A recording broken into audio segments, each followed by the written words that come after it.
안녕하십니까. KBS 1라디오 경제쇼 오늘까지 진행을 맡은 KBS 박대기 기자입니다. 아쉽기도 하지만 제가 하는 일주일 동안 코스피가 5천 시대를 연대 이어 코스닥이 4년 만에 1000스닥 고지에 안착했습니다. 심지어 장 초반엔 코스닥 지수가 급격히 상승하면서 매수 사이드카가 발동되기도 했는데요. 단순히 증시 상승이란 전보다 코스닥 5천 시대가 의미하는 것은 우리 자본시장의 체급이 그만큼 올라가고 국내외 투자자들이 신뢰가 높아지고 있다는 것을 뜻할 텐데요. 지수 5천이 단순히 상징으로 끝나는 것이 아닌 향후 지속될 수 있는 것인지, 그리고 개인 투자자들의 수익도 높아지기 위해선 무엇이 필요할지 함께 생각해보는 시간 가지겠습니다. 이 시간 유튜브로도 함께합니다.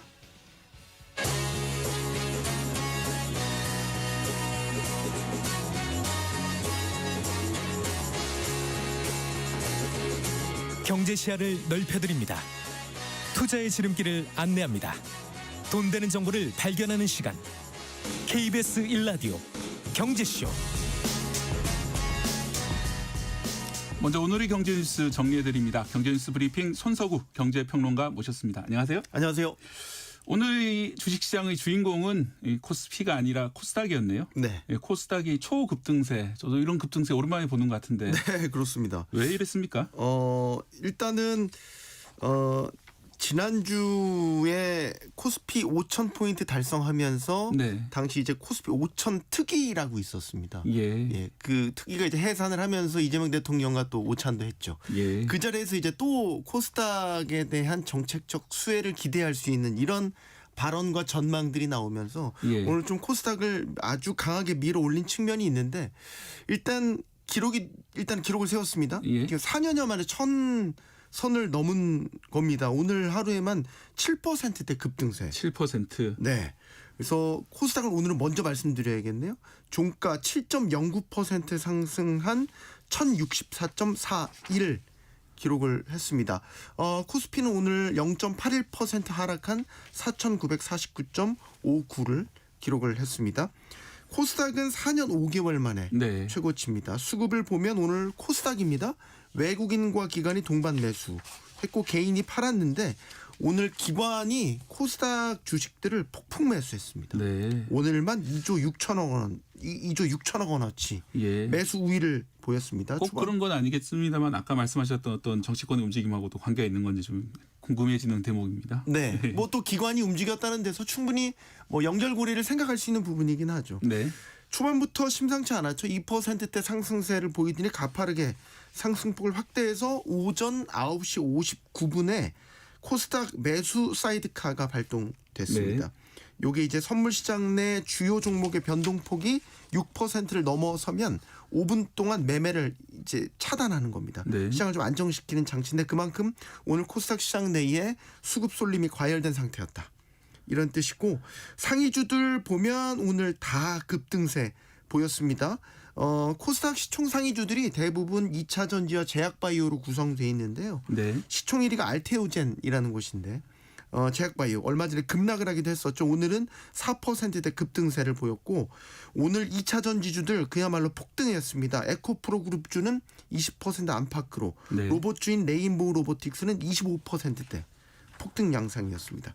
아까 말씀드린 대로 오늘 코스닥 급등 배경 물론 수급적으로 보면 유동성이 기관의 수급이 쏠린 측면이 있지만 그 기저에는 정부 정책 기대감이 작용했다라는 거 네. 이런 부분들을 좀 눈여겨봐야 될 것 같고요.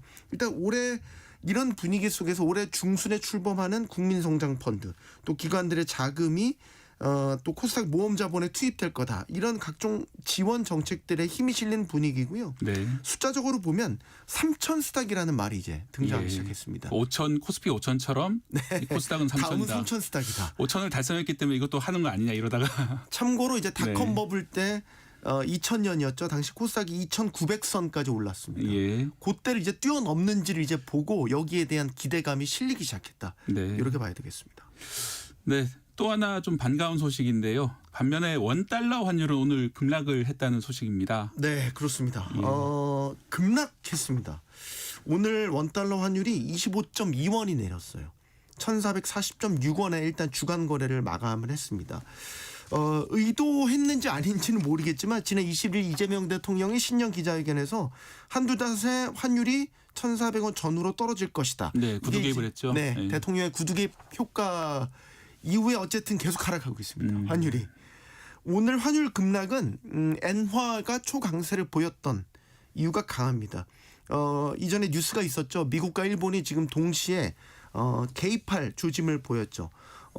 일본 은행이 지금 개입 전에 일종의 은행이나 기관들을 상대로 현재 거래 상황 같은 것들을 문의하는 절차, 레이트 체크라고 하는데 이 레이트 체크를 한 것으로 알려졌다라는 점. 네. 또 이 다카이치 사나 일본 총리가 또 TV에 나와서 투기적이고 비정상 움직임에 필요한 모든 조치를 할 것이다.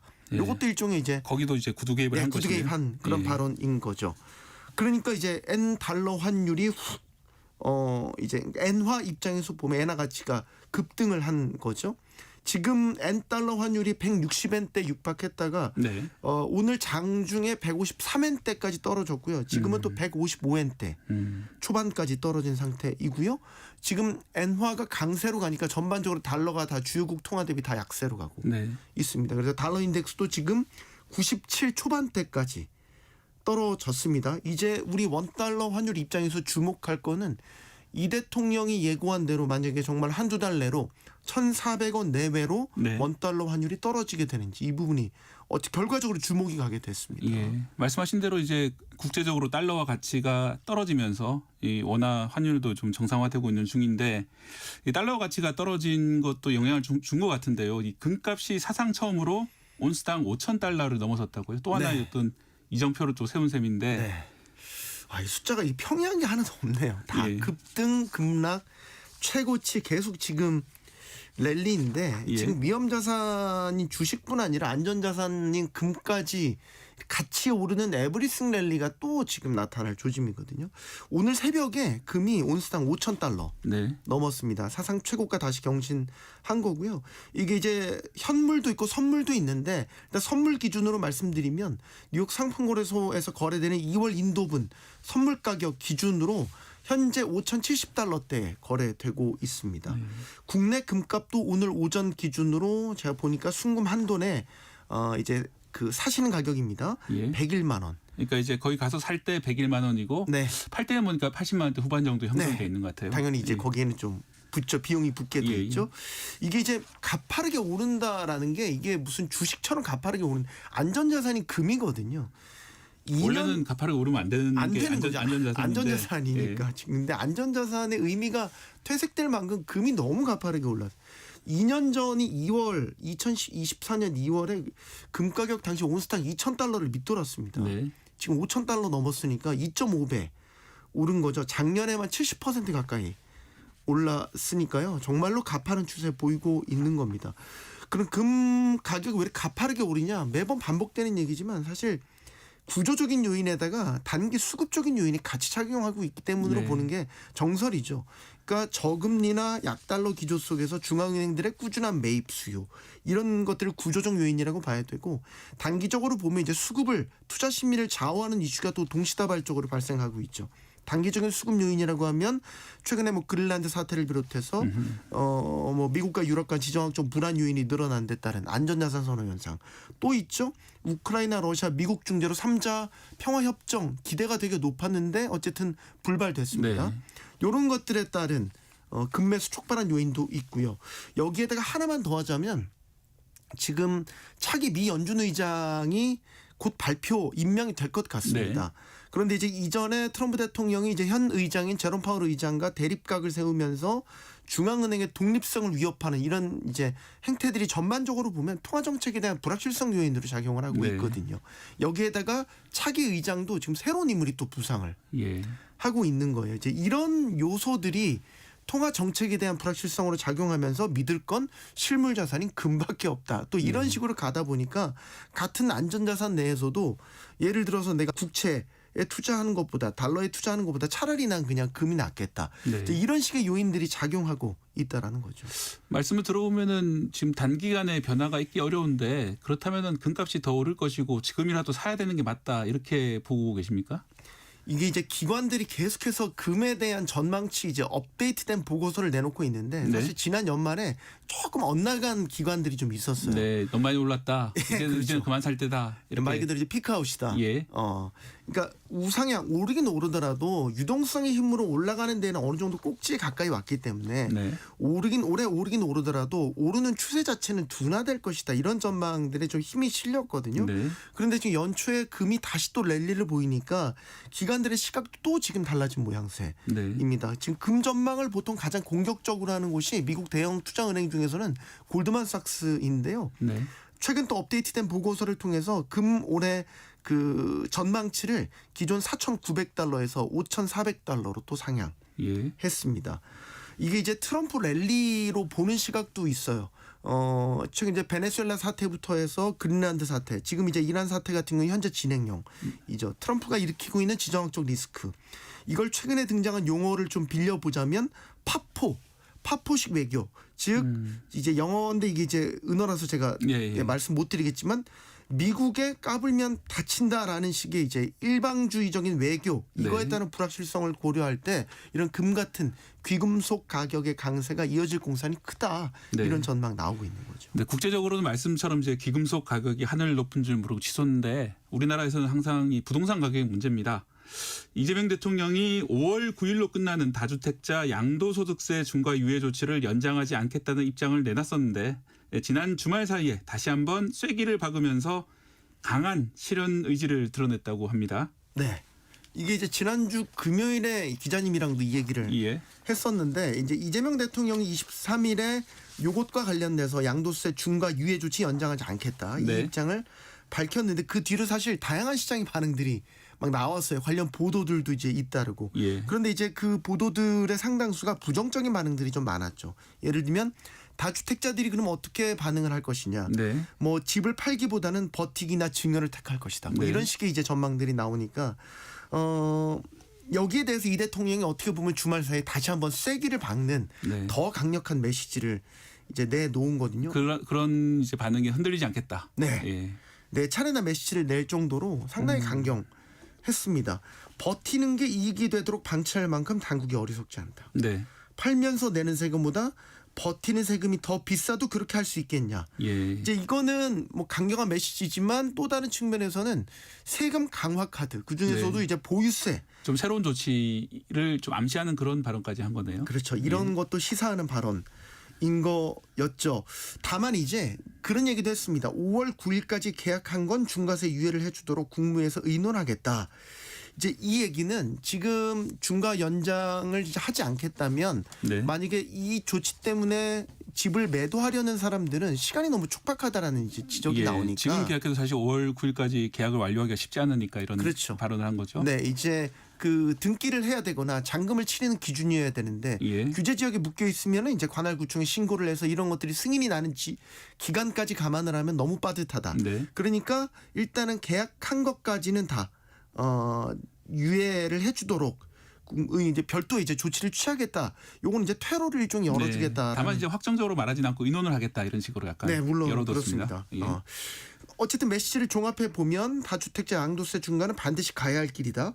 버틴다면 보유세를 강화해서라도 버티지 못하게 하겠다라는 네. 걸로 해석이 되는데 결국 그 투기성 다주택자들의 부동산에 대해서는 강력한 규제 카드를 쓰겠다라는 네. 것으로 해석이 됩니다. 이렇게 거듭 강력한 의지를 천명을 했는데 그러면 정작 시장에서는 지금 어떻게 반응하고 있습니까? 좀 급매물 같은 것이 출현하고 있는 상황인가요? 네, 지금 뭐 보도되는 것들을 보면 일정 정도의 가격을 내린 급매물이 나오고 아하. 있다는 소식도 예. 전해지고 있습니다. 분명히 이재명 대통령의 강력한 의지에 반응하는 것으로도 볼 수 있겠고 아하.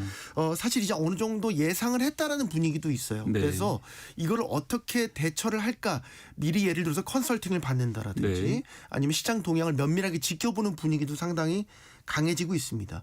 시장의 선택은 정말 이재명 대통령의 경고한 대로 버티는 것이냐 아니면 정말로 내놓을 것이냐 여기에 네. 대한 뭐 양단의 선택을 할 수 있겠죠. 예. 아니면 정말로 이제 그 뭐 증여라든지 예. 또 다른 선택을 할 수도 있겠죠. 과연 그런데 이제 시장에서는 전망이 여전히 엇갈리고 있는 거는 여기에 대한 임팩트, 시장 임팩트가 있을 것이냐. 급매물이 나오더라도 과연 시장의 판도를 바꿀 만한 네. 의미 있는 매물이 나올 것이냐. 예, 그 여기에 정도의 대해서 수량이 나올 것인지 네. 좀 여기에 지켜봐야 될 그런 상황으로 예, 보입니다. 아직까지 판단하기는 좀 이른 측면이 분명히 있어 보이고요. 또한 아까 보유세 강화 카드 얘기하셨는데 네. 보유세를 그럼 얼마나 강화할 것이냐라는 거죠. 그 전에 이제 장기 특별세 공제에 대한 이야기도 하시면서 네. 예를 들어서 실거주하지 않는 1주택자에게 똑같은 세제 혜택을 줄 이유가 있겠냐 이제 이런 식으로 얘기를 한 거 봐선 보유세도 예를 들어서 실거주하는 것인지 비거주하는 것인지 네. 1주택자냐 아니면 다주택자냐 여기에 따라서 지금은 이제 공제 제도를 좀 차등화해서 주고 있는데 네. 이 부분이 강화될 수도 있다라는 아하. 전망도 나오고 있거든요. 예. 그러니까 이거는 이제 앞으로 계속해서 지켜봐야 될 거고 이에 앞서서 주택 공급 대책이 이제 다음 달 정도에 나올 것 같은데 네. 이 부분까지도 연계해서 시장 반응을 지켜봐야 되겠죠. 예. 잘 들었습니다. 경제뉴스 브리핑 손석우 경제평론가와 함께했습니다. 감사합니다. 고맙습니다.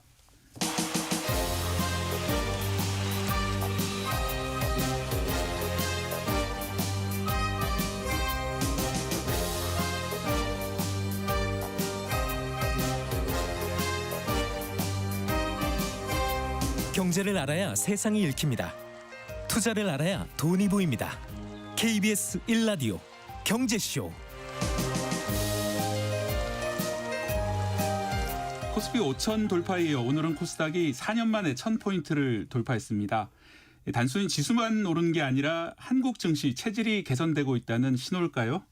코스피 5천, 코스닥 1000포인트 이미 살펴보고 이 상승세가 계속될지 상승장에서 개인 투자자들이 수익을 내기 위해서 어떤 전략을 가져가야 할지 함께 고민해 보겠습니다. 박소연 신영증권 자산배분솔루션 본부 이사 스튜디오에 모셨습니다. 안녕하세요. 네, 안녕하세요. 예, 반갑습니다. 연초부터 코스피 상승세가 정말 대단했는데요. 오늘은 코스닥까지 1000포인트 돌파를 했습니다. 이 글로벌 증시 중에서도 우리나라 증시가 이렇게 강한데 특별히 이렇게 강한 이유가 뭐라고 그렇게 보십니까?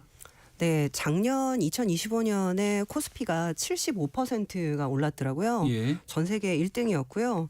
그래서 외국인 투자자도 사실 다 깜짝 놀랐는데 가장 큰 부분이 아마 언론에서 많이 얘기하고 있지만 코리아 디스카운트 해소에 대한 기대감인 것 같습니다. 네, 우리만 좀 주가가 낮다. 코리아 디스카운트. 네, 예. 결국에는 이제 한국이 다른 증시의 뭐 평균 밸류에이션에 비해서 지나치게 싸게 거래되는 이유가 뭐 여러 가지가 있었죠. 뭐 상대적으로는 지금 뭐 상법 개정 뭐 작년부터 지금 계속 논의가 되고 있는데 주주들에 대한 약간 배당이나 자사주 뭐 매입이나 이런 주주 환원들이 적다. 뭐 이런 얘기 상당히 좀 많았고 네. 그리고 정책 모멘텀 부족하다 이런 얘기 많았는데 작년부터 여러 가지 정책들이 쏟아져 나오면서 확실히 정부도 주식시장을 신경 쓰기 시작하는구나 뭐 이런 어떤 전망들이 이제야 나오고 있는 것 같습니다. 네. 그래서 새해는 또 특히 외국인 매수세도 좀 많이 늘어나고 있는 것 같은데 뭐 실제로 어떻습니까? 네, 작년에 외국인들이 지수는 많이 올랐는데 4조 6천억 원을 유가증권 시장에서 순매도를 했거든요. 예. 그런데 지금 지난주까지 제가 집계를 해보니까 2조 5천억 원을 되려 샀더라고요. 그러니까 작년에 팔았던 거의 절반 정도를 벌써 한 달 만에 다 산 거니까 예. 사실상 완전히 정반대 행보라고 볼 수 있을 것 같습니다. 네, 그러니까 이제 올해 들어서 말씀하신 대로 어떤 해외 투자자들도 우리나라 정책의 어떤 진정성이나 이런 걸 좀 믿게 됐고 방향성도 좀 믿게 돼서 많이 돌아오고 있다 이렇게 보시는 네, 거죠? 뭐 속내는 알 수 없지만 일단 현상적으로 보면 네. 그렇게 보이고 있는 상황입니다. 예, 그러면 말씀하셨던 코리아 디스카운트 현상 이제는 좀 해소됐다 이렇게 말할 수 있는 그런 상태가 됐습니까? 아직까지는 지표로 보면 좀 네. 초기 단계가 아닌가라고 생각되는데 주가 수익 배율이라고 해서 번 이익에 대해서 시가총액이 몇 배나 평가를 받는가 네. 이거를 이제 PER이라고 얘기를 예. 하잖아요.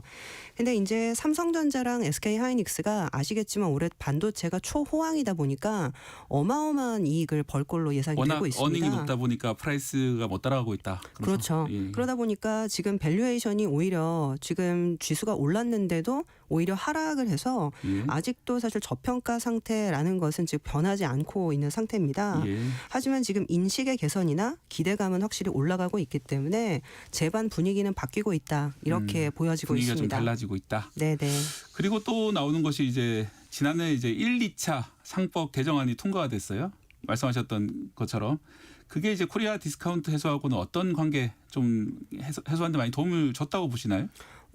사실 뭐 이게 시기적으로 판단을 하자면 작년 상반기까지 외국인 투자자들이 제가 아까 전체 연간으로 보면 4조 6천억 원을 매도했다고 네. 말씀드렸잖아요. 근데 작년 상반기까지는 제가 계산을 해보니까 14조 원이나 매도를 했더라고요. 예. 근데 그 외국인 투자자들이 다시 이 14조를 매수로 전환하기 시작했던 시점이 1차 상법 개정안 통과되던 한 6월부터 7월 정도였습니다. 그러니까 그때 사실은 상법 개정이 이루어졌던 첫 단계가 이사의 충실 의무를 회사에서 이제는 총주주, 네. 주주에게도 충실해야 된다라고 확대했던 건데 이게 굉장히 오랫동안 논의만 됐었고 개정되지 않았던 건데 그게 이제 이루어지면서 외국인 투자자들이 정말 20년 동안 이 가버넌스라든지 코리아 디스카운트 해소에 대해서 굉장히 요구를 많이 했었는데 매번 해도 안 되니까 네. 사실상 실망을 많이 하고 이제는 안 되겠다 포기까지 했던 상황이었다 하더라고요. 예. 근데 이제 그게 이루어지면서 본격적으로 좀 다른 시작으로 보기 시작하면서 매수세도 조금 바뀐 게 아닌가 보고 있습니다. 예. 그러니까 결국은 이제 눈으로 잘 보이지 않는 거지만 그런 어떤 외부의 평가 이런 것들이 우리가 모르는 사이에 부지불식간에 바뀌고 있었던 그렇다는 말씀인데 또 여기에 또 하나 더 나오는 것이 배당소득 분리과세예요. 예, 시장에서는 그런데 이 정작 배당소득 분리과세가 기대에 못 미치고 있다 이런 지적도 나오고 있는데요. 이거는 어떻게 평가를 하고 계십니까? 네, 뭐 기대에 못 미치고 있다라는 거는 처음에는 이 최고 수익률이 25%로 예상이 되다가 예. 30%로 결정이 되면서 예, 너무 그래서 높다. 예, 조금 높아진 거 아니냐. 그래서 예. 좀 실망을 하셨던 것 같아요. 근데 저는 사실 이거를 실망만 할 게 아니다라고 생각을 했던 게 이 배당소득 분리과세가 한 10여 년 전 기업소득 환류세제라는 것의 형태로 한번 시행이 된 적이 있었습니다. 근데 그때는 사실 다 잘 기억이 안 나실 텐데 네, 그 기억이 잘 안 10년 나시는 게 전이라서. 예. 시간이 많이 지나기도 했지만 그때 요건 맞추기가 굉장히 까다로워서 사실상 투자를 해서 좀 분리과세를 좀 실제 받으신 분들이 많이 없었어요. 네.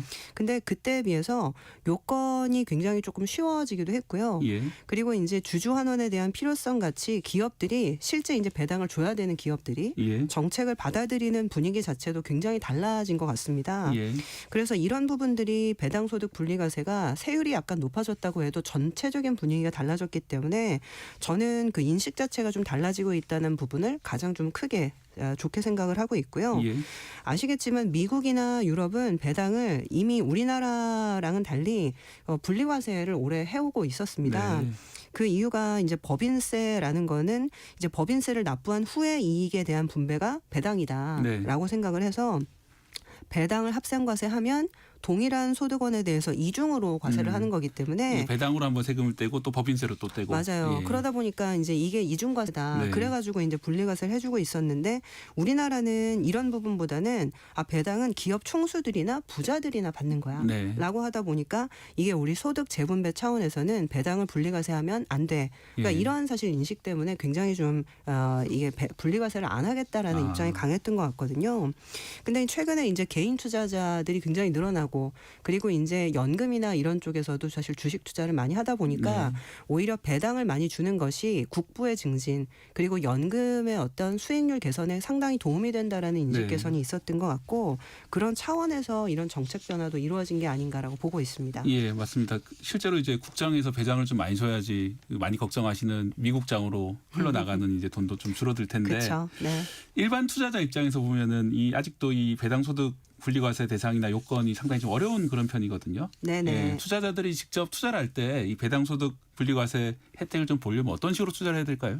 네, 뭐 일단 저도 콕 집어서 말씀드리기가 참 어려운 부분이긴 한데 이게 안타깝게도 모든 배당이 다 분리과세가 되는 건 아니에요. 그 요건이 있습니다. 예. 일단 배당 성향이라고 해서 번 그 돈에 비해서 40% 이상 배당을 한다든지 그리고 이제 배당에 대한 성향이 25%라도 예. 전년 대비 10% 이상 증가했다든지 이런 요건을 맞춰야만 분리과세를 받을 수가 있거든요. 네. 그래서 이것을 사전에 좀 꼼꼼하게 확인하실 필요가 있고요. 예. 그리고 고배당주를 직접 살 경우만 분리과세가 되고요. 예를 들면 고배당주를 담은 펀드나 ETF는 사셔도 이게 분리과세가 안 됩니다. 아하. 사실 요번에 요것들을 좀 추진을 해보려고 했는데 사실 요건 맞추기가 힘들어서 빠졌다고 하더라고요. 예. 그러다 보니까 이런 부분들을 조금 고려하실 필요가 좀 있겠고요. 그리고 예. 이제 리츠도 고배당주로 상당히 많이 거론이 됐는데 이번 분리과세에서는 일단은 조금 제외가 된 측면이 있어서 네. 이런 부분들을 실제 고배당주 매수하실 때 조금 많이 좀 고려하셔야 될 것 같다라고 생각을 하고 있습니다. 예. 실제로 이제 투자 저도 뭐 주변에 보면은 투자 처음 하시는 분들 중에서 고배당주 계열의 이제 ETF 투자를 많이 하시고 계신데 왜냐하면 그게 좀 안정적인 수익이 나니까요. 네. 하지만 이제 분리과세 혜택은 받지 못하기 때문에 뭐 그런 점은 좀 감안을 하셔서 투자를 하시는 게 좋을 것 같습니다. 좀 화제를 좀 둘러보겠습니다. 이게 사실 제가 전에 그 박소연 이사님을 회사로 그때 스카우트 하신 분한테 말씀을 들었는데 이 박소연 이사님의 장점이 원래 동양사학을 전공한 이런 인문학적 감수성이 남다르기 때문에 다른 이제 분석가들하고 좀 많이 달랐다 이런 말씀을 하시더라고요. 그래서 오신 김에 제가 좀 겸사겸사 좀 시사 발생 이슈에서 좀 여쭤보려고 그러는데요. 그 타이완하고 중국 관계에 대해서 투자하시는 분들도 많이 우려를 하고 계시잖아요. 그래서 이제 특히 지난 주말 사이에 그 장유샤라고 중국 군부 2인자가 실각하는 그런 사건이 있었는데 네네. 이게 뭐 당장 우리 경제에 큰 영향을 안 미친다고 보실 수도 있지만은 결국은 이제 그 양극의 불안이나 이런 것들이 이 세계 정치에 영향을 미칠 수 있는 그런 사안으로 보시는데 장주사 실각에 대해서 어떻게 보셨고 좀 긴 중국 역사나 동양 역사에서 볼 때 어떤 지금 흐름이다 이런 말씀 좀 해줄 수 있으신가요? 제가 뭐 석박사를 한 것도 아니고 학부 예, 예. 졸업인데 참 이런 얘기를 드려도 되는지 모르겠는데 예. 그 아시겠지만 그 시진핑 정권에서 이제 1인 집권 체제가 강화가 된 지는 굉장히 오래됐어요.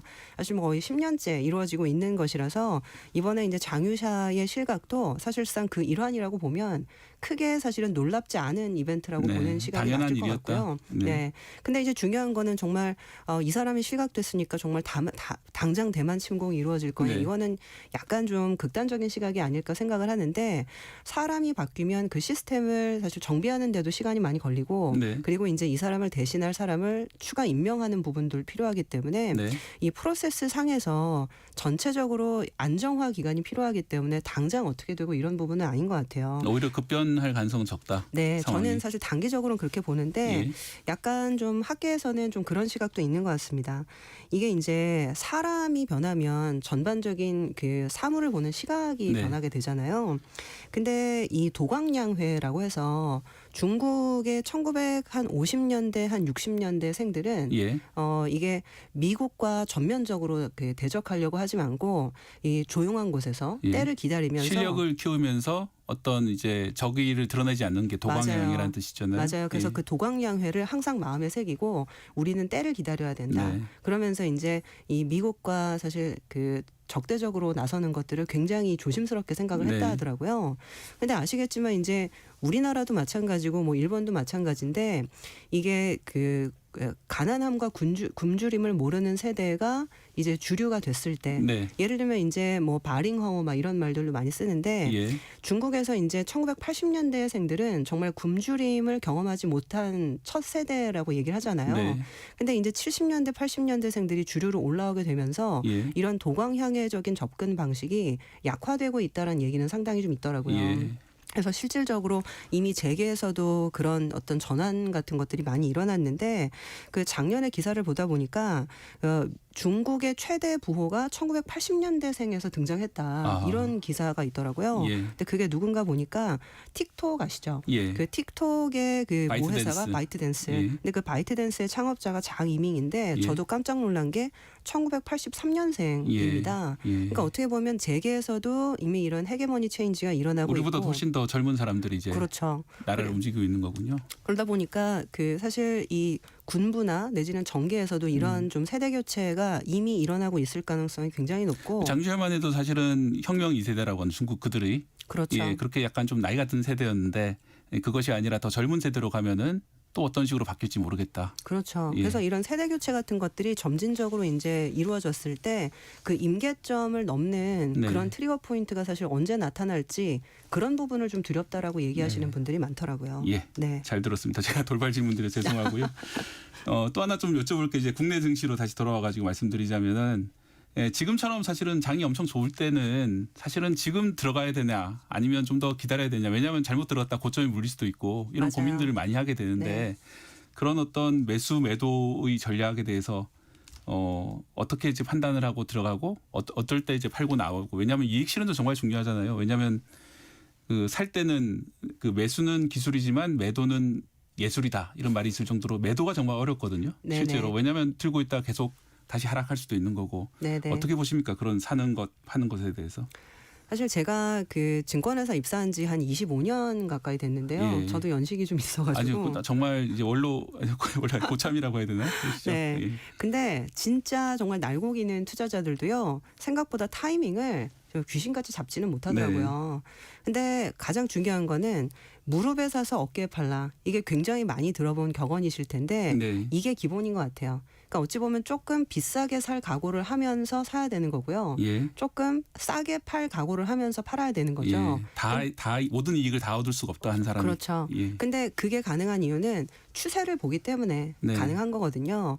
어찌 보면 본인이 이제 A라는 예를 들면 이제 에너지에 대한 어떤 전환기라든지 네. 그리고 AI라는 어떤 반도체 투자 사이클이라든지 예. 이런 부분들이 이제 지속되는 한 나는 조금 비싸게 사도 된다. 뭐 약간 아니면은 이제 이런 사이클이 끝났다라고 생각했을 때 조금 더 오를 수 있겠지만 나는 이 사이클이 끝났다라고 생각하니 팔겠다. 네. 그러니까 이런 판단이 가능할 수 있어야 된다는 거죠. 네. 근데 그러려면 생각보다 굉장히 깊게 공부를 해야 예. 되더라고요. 펀더멘털에 대해서 좀 더 깊이 공부를 하고 확신을 가지고 네. 하시라. 네. 그러니까 제가 그 최근에 이제 만났었던 외국계 운용사에서 그런 얘기를 하길래 굉장히 깜짝 놀랐는데 네. 굉장히 장기 투자를 하는 운용사예요. 예. 예. 근데 종목을 어떻게 고르시냐라고 했더니 우리 운용사는 5년 안에 5배 오를 수 있을 것 같은 종목에만 투자를 한다라는 거예요. 근데 사실 5배라는 숫자 자체도 굉장히 깜짝 놀랄 일인데 예. 5배 이상 오를 수도 있고 안 오를 수도 있겠죠. 네. 하지만 그 정도로 이게 업사이드 포텐셜, 이게 보통 이제 이게 영어로는 이 상승에 대한 잠재력이라고 하는데 네. 상승 잠재력이 그 정도 충분하기 때문에 조금 비싸게 사도 괜찮다. 오히려 더 많이 오를 거기 때문에 내가 괜찮다라고 생각할 수 있는 종목에만 투자를 하는 거죠. 예. 그리고 만약에라도 그 5배가 오를 수 있을 거다라고 생각했는데 못 오를 것 같으면 그때는 미련 없이 판다. 네. 결국에는 이 장기 추세를 봐야 하는 어떤 안목이랑 결국에는 좀 꼼꼼하게 공부하고 계속 추세를 좀 파악하는 그런 것들이 제일 중요하지 않나라고 생각을 합니다. 네. 네, 좋은 말씀 감사합니다. 그 코스피 지수가 이제 지난주에 5,000포인트를 돌파를 했습니다. 물론 이제 오늘은 좀 떨어지긴 했는데 어떻게 보십니까? 이 5,000 시대 의미에 대해서 한번 좀 짚어보고 싶은데요. 이 코스피 5,000이 지금 약간 거품인가요? 아니면은 이게 뭐 변화를 의미하는 건지 어떻게 보십니까? 네, 사실 지난주 신문을 보니까 코스피는 5,000선을 돌파했다. 근데 그 바로 밑에 있는 기사가 GDP는 지난 4분기에 역성장을 했다. 네. 이 기사가 대조적으로 실려 그렇죠. 있더라고요. 그러니까 이거는 사실 내수가 안 좋은데 금융시장만 좋아지고 있고 특히 이제 환율이 높으니까 수출회사만 좋아지고 있다라는 거라서 네. 굉장히 좀 불안한 상승이라고 여겨지시는 분들도 있을 것 같아요. 예, 예. 그래서 이제 가격 부담이 좀 있다라는 느낌으로 좀 보시는 분들도 많을 텐데 근데 사실 이 5,000이라는 게 저는 그렇게 생각합니다. 이게 우리나라의 사실은 수출 기업들의 가치가 그만큼 사실은 커져 있다라는 것은 네. 과거에 비해서 사실은 부담스럽다라고 밸류에이션으로 볼 수는 있겠지만 예. 실질적으로 이 메가캡 보통 그 글로벌 시장에서는요. 그 보통주 우선주 포함해서 시가총액이 1,000조를 넘는 주식들을 메가캡이라고 메가캡. 얘기를 하거든요. 그래서 이런 삼성이 기업이 드디어 메가캡을 달성한 셈이네요. 이제 메가캡을 사실 이제 환율이 지금 1,450원 예. 정도기 때문에 환산하면 정확하게 그렇게 되진 않지만은 예. 아마 삼성전자랑 하이닉스를 합하면 메가캡이 될 수 있을 것 같더라고요. 근데 이런 기업이 전체 글로벌 시장에서 20개가 안 돼요. 예. 그러니까 상당히 굉장히 대단한 거죠. 예. 그래서 이게 외국인이나 내지는 어떤 뭐 국민연금이나 여러 사실은 큰 자금을 투자를 해야 되는 약간 운용 자산 측면에서는 장기 투자가 가능하다라는 인식이 처음으로 생겼을 가능성이 굉장히 높습니다. 네. 그래서 저는 미국이나 이런 자본시장이 발달한 국가에만 그런 장기 자금들이 좀 들어가는 현상들이 굉장히 많았는데 네. 우리나라 시장이 이 정도 사실은 파이가 커지게 되면 이게 그 그릇이 커야 네. 거기에서 고래도 뛰놀 수 있고 예. 그리고 이제 금붕어만 놀 수 있는 시장이 되면 안 되는 거잖아요. 예. 그래서 어찌 보면 전체적인 파이를 키워주는 전략들이 굉장히 필요했었는데 예.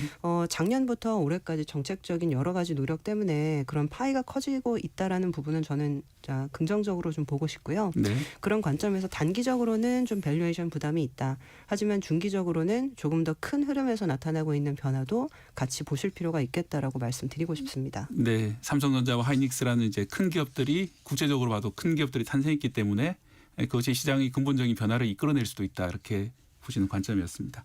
지금 여러분은 KBS 1라디오 경제쇼와 함께하고 계십니다.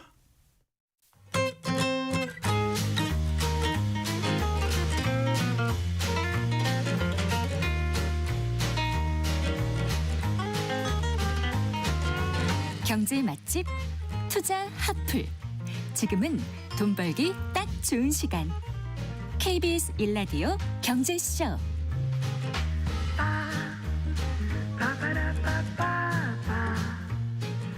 KBS 1라디오 경제쇼 코스피 5천 코스닥 1000포인트 시대 개인 투자자들이 투자 전략에 대해서 박소연 신영증권 자산배분솔루션 본부 이사와 얘기 나눠보고 있습니다.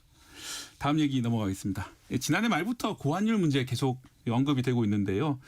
결국은 1,500원 넘는 게 아니냐 이런 걱정도 많이 나왔는데 오늘은 좀 1,440원대로 좀 안정이 되긴 했는데 이 국내 증시에도 발목을 잡을 수 있다 이런 얘기도 있어요. 이 고환율 이어지는 원인부터 뭐라고 보십니까? 네, 뭐 원인은 여러 가지가 있는데 일단 생각보다 미국이 금리를 좀 빨리 내려줬으면 괜찮은데 네. 미국이 금리를 내리는 속도가 좀 느려지면서 예. 생각보다는 미국의 고공행진하는 금리가 달러 값을 좀 높이고 있는 부분이 있는 거죠. 네. 그래서 그런 부분들도 영향을 좀 미쳤고 그리고 아시겠지만 작년부터 트럼프가 대미 투자 3,500억 달러 해라. 네. 미국에 직접 투자를 하지 않으면 관세를 물리겠다. 네. 이렇게 이제 트럼프 대통령이 강하게 얘기를 하고 있다 보니까 달러에 대한 수요가 떨어지지 않고 있는 부분이 굉장히 좀 큰 것 같아요. 그리고 이제 뭐 계속 얘기가 나오고 있지만 내국인, 그러니까 우리나라의 국적 사람들이 이제 해외 증권 투자, 주식이든 채권이든 많이 투자하고 있다 보니까 또 그런 부분들이 대외로 빠져나가는 부분도 영향을 좀 미쳤고요. 예. 네. 그래서 이제 이 1,400원대가 뉴노멀이다 이런 말까지 나오고 있는데 정부에서도 여러 가지 환율 안정화 대책을 내놓고 있고요. 또 이재명 대통령도 1,400원대가 될 거다 이런 식으로 이제 일종의 구두 개입도 하기도 했는데 단기간에 실제로 1,400원 갈 수 있다고 보시나요? 뭐 사실 이게 현재 경제 환경이 아주 크게 바뀌지 않는 한 환율이 이제 급락하기는 좀 쉽지 않지 않을까라고 네. 생각은 좀 하고 있는데요. 그래도 방금 말씀하셨던 것처럼 여러 가지 정책적인 포인트들이 나오고 있기 때문에 좀 안정화는 가능하지 않을까 조심스럽게 생각을 좀 해볼 수가 있는 것이 네. 아시겠지만 정부가 연초부터 RIA라고 해가지고요. 네. 해외 주식 복귀 계좌에 세제 혜택을 주는 방안을 좀 예. 내놨습니다. 해외 그리고 주식을 팔고 국내 증시로 돌아오면은 세제 혜택 세제 혜택을 주겠다. 주겠다. 맞아요. 그래서 그런 계좌가 좀 만들어지는 부분이 있고요.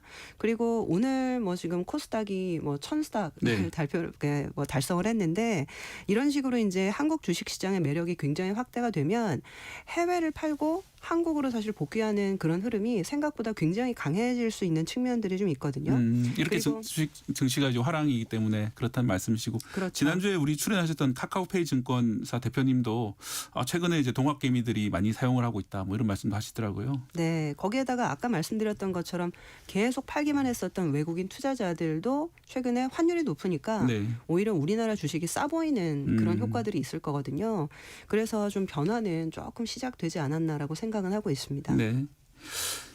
그래서 이제 증권사들이 지난해 이제 코스피 전망치를 내놓은 것보다 벌써 훌쩍 뛰어넘은 그런 상황인데 5,000P를 예상하신 곳은 많지는 않은 것으로 제가 알고 있어요. 지금 상황에서 국내 증시가 앞으로는 어떻게 될까요? 더 오를까요? 아니면 좀 보합으로 갈까요?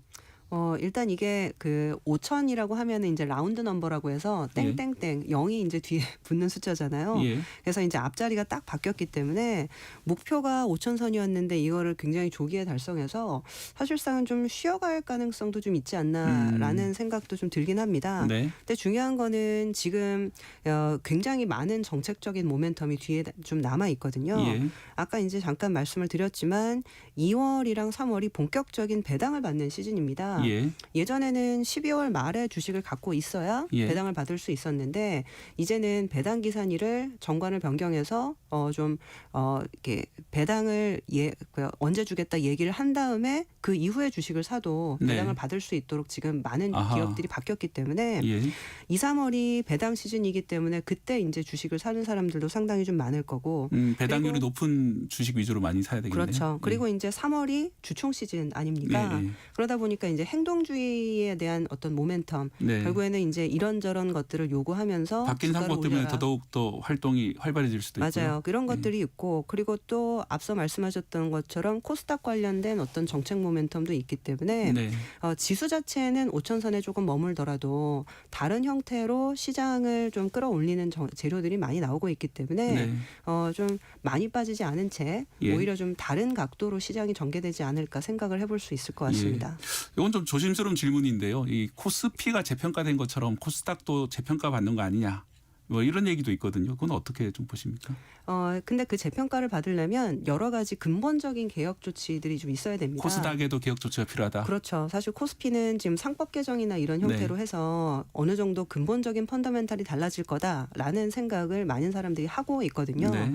근데 코스닥 같은 경우는 지금 적자 기업들이 굉장히 좀 많았고 그리고 이제 기술 특례나 이런 것들로 상장이 됐는데 실질적으로 실현되지 않은 경우 그래서 작년에서부터 계속 좀 코스닥에도 이 상장 및 내지는 퇴출 심사 이런 부분들을 강화하겠다라고 얘기를 좀 하고 있거든요. 예. 그래서 이런 것들이 좀 실질적으로 보인다라고 한다면 예. 코스닥에 대한 신뢰도도 많이 증가할 수 있지 않을까 생각을 좀 해봅니다. 예, 정책 지원 못지않게 그런 이제 퇴출 구조라든지 이 바람직한 선순환 구조가 좀 필요하다는 지적도 해주셨는데 조금 다른 얘기도 해보도록 하겠습니다. 지난해부터 금값도 많이 올랐고 은 가격도 올랐고요. 그러다 보니까 요즘에 뭐 에브리싱 랠리라고 그래서 투자 안 하면 잘못했다 이런 얘기까지 많이 돌고 있는데 직접 쓰신 책이 사실 베스트셀러가 있어요. 따라 돈 공부 절대 미루지 마라 이런 책을 쓰셔가지고 제가 알기로는 타이완에서도 팔리고 또 일본에서도 최근 번역이 됐다고 들었는데 어떻게 투자를 하면 되는지 묻는 청년들, 젊은 분들한테 이제 질문도 많이 받으실 것 같거든요. 어떤 식으로 답변을 해주고 계십니까? 이게 사실 좀 뜬금없는 얘기인데 그 워렌 버핏이 항상 하는 얘기가 invest in yourself. 너 자신에게 투자해라. 네. 그래서 실질적으로 어떤 종목 투자하면 돼요, 못 투자하면 돼요 물어보는 이 젊은이들한테 지금은 투자보다는 네 자신한테 투자를 해라라는 얘기를 주식 투자보다는 공부를 열심히 하시라 이런 공부 말인가요? 열심히 하든 자기 개발을 하든 예. 어떤 형태로 사업을 하든 일단 자기 개발이 되게 중요하다라는 네. 얘기를 많이 하더라고요. 근데 사실 최근 보면 연금 계좌나 ISA처럼 네. 장기적으로 사실은 노후 대비를 하는 계좌 형태로 투자가 많이 일어나고 있고 네. 젊은 시절부터 이거는 관리를 해야 되더라고요. 연금 계좌부터는 젊은 시절부터 관리하는 것도 좋다. 네, 그래서 제가 워렌 버핏 얘기 계속 드리는데 우리는 두 가지를 해야 된다. 그래서 잘 뭉쳐지는 촉촉한 눈을 찾아서 그 다음에 이 촉촉한 눈덩이를 굴릴 아주 긴 언덕을 찾아야 된다. 네. 그 두 가지거든요. 근데 사실은 이 연금 계좌나 ISA나 이런 것들이 사실 굉장히 긴 언덕 역할을 해요. 그리고 그 언덕은 길면 길수록 좋기 때문에 20대, 30대부터 시작했을 때 가장 좋은 투자가 사실은 이런 연금 계좌나 ISA 투자거든요. 예. 그래서 저는 장기 투자 관점에서 사실 이 퇴직연금이나 이 연금자산 운용을 지금부터 신경 쓰시는 거는 네. 20, 30대에서도 아주 중요하다. 저는 예. 그렇게 생각은 하고 있습니다. 예, 역시 좀 인문학 감성인가요? 그 눈덩이처럼 굴리기 위해서는 촉촉한 눈을 찾아서 긴 언덕에서 이제 굴려야 된다 그렇죠. 말씀하신 물론 거죠. 촉촉한 눈이 중요하기도 한데요. 언덕이 긴 것도 매우 중요하다. 그래서 이렇게. 이제 ISA나 연금 계좌는 이제 평생을 두고 관리를 해야 되는 것이기 때문에 그런 식의 투자가 유리할 수 있다. 네. 젊을 때 시작하시는 게 좋겠다는 말씀을 해주셨고요. 그러면 작은 돈으로라도 빨리 IS 계좌를 열어가지고 주식 투자를 시작해보는 것을 권하시는 편인가요? 저는 이게 당연히 필요하다라고 생각을 하는 게 네.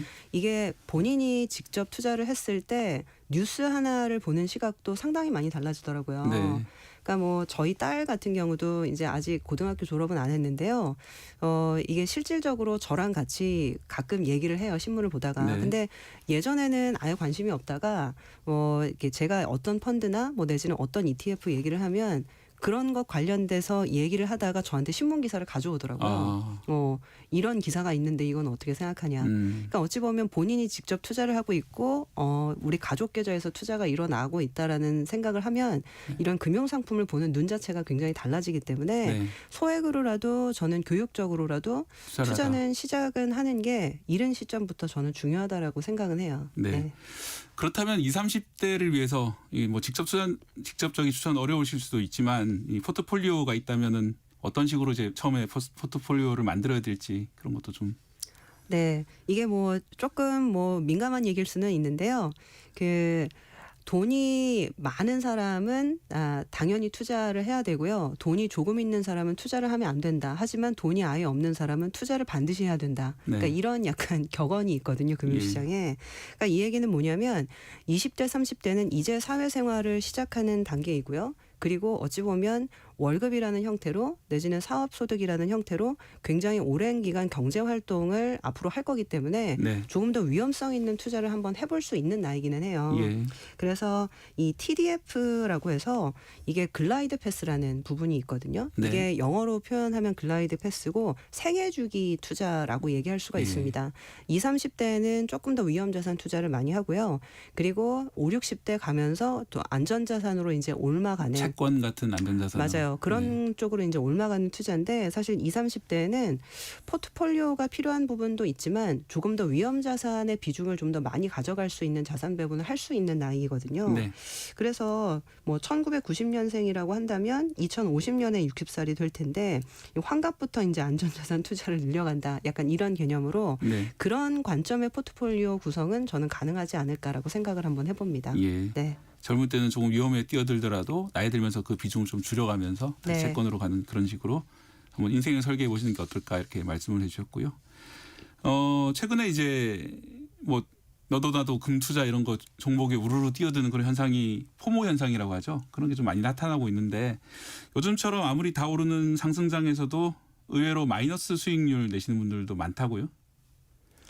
네. 뭐 사실 이 마이너스 수익률을 내는 이유가 어찌 보면 이게 특정 종목만 오르기 때문에 내가 종목 선택을 좀 잘못한 게 아닌가? 약간 이런 생각들을 좀 하시는 분들도 많고 그러다 네. 보니까 이게 다들 사실 부자 되는데 나만 약간 벼락거지라는 표현이 있잖아요. 그 부분 때문에 굉장히 조바심이 나는 분들이 좀 많은 것 같아요. 근데 그래서 어찌 보면 이게 분산 투자라는 개념이 저는 굉장히 좀 중요하다라고 생각을 좀 하는데 네, 분산 투자요. 네네, 분산 투자요. 그러니까 이게 특정 종목에만 투자를 하게 되면 사실은 오를 수도 있지만 사실은 소외될 수가 있고 예. 떨어질 수가 있기 때문에 어찌 보면 그런 어떤 그 가능성이 있는 어떤 자산군이나 종목군에 조금 더 자산을 배분해 놓는 관점들이 저는 굉장히 중요하다라고 생각을 하고 있거든요. 네. 근데 이 분산 투자를 한다라고 해서 막연한 분산 투자, 그냥 나눠 놓는 것들이 저는 분산 투자라고 생각은 하진 않아요. 보통 이제 계란을 한 바구니에 담지 마라 뭐 이렇게 말을 하는데 네네. 무작정 그렇게 하는 게 꼭 좋지만 않다. 네. 그러니까 몇 년 전 작고했었던 찰리 먼거가 실제로 이런 얘기를 했었거든요. 네.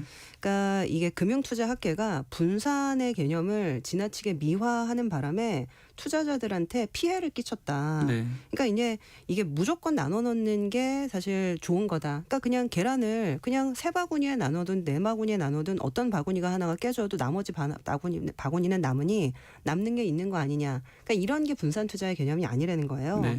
예를 들면 오히려 이 사실은 A라는 자산과 B라는 자산이 동시에 같이 움직일 수도 있고요. 네. 반대 방향으로 움직일 수도 있는데 내가 모르는 어떤 상황들이 벌어졌을 때 A라는 자산이 떨어져도 B라는 자산이 이거를 보호해 줄 수 있는 역할을 하는 것이 실제 분산 투자의 진정한 개념인데 네. 그런 것들을 좀 오해하고 있는 게 아니냐 이런 네. 얘기를 좀 무작정 했었거든요. 많은 종목 투자하는 것보다는 서로 이제 보완적인 그런 종목들 투자하는 것이 좋다. 네, 그래서 저는 막연한 분산 투자라고 하기보다 이게 모르는 것에 투자하지 않고 오히려 정확하게 잘 아는 부분 그리고 네. 말씀하신 것처럼 이것들이 좀 상쇄될 수 있는 좀 상관관계를 갖추고 있는 그런 개념들 그런 것들을 좀 활용하시면 좋지 않을까 생각을 합니다. 예, 알겠습니다.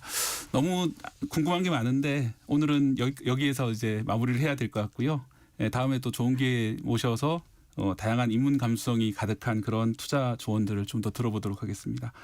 KBS 1라디오 경제쇼 이만 마치겠습니다. 진행을 맡은 박대기 기자였고요. 지난주 월요일부터 오늘까지 여러분과 함께 소통을 했는데 정말 좋은 경험이었습니다. 좋은 하루하루가 좋은 인생을 만듭니다. 안녕히 계십시오. 경제쇼는 내일도 계속됩니다.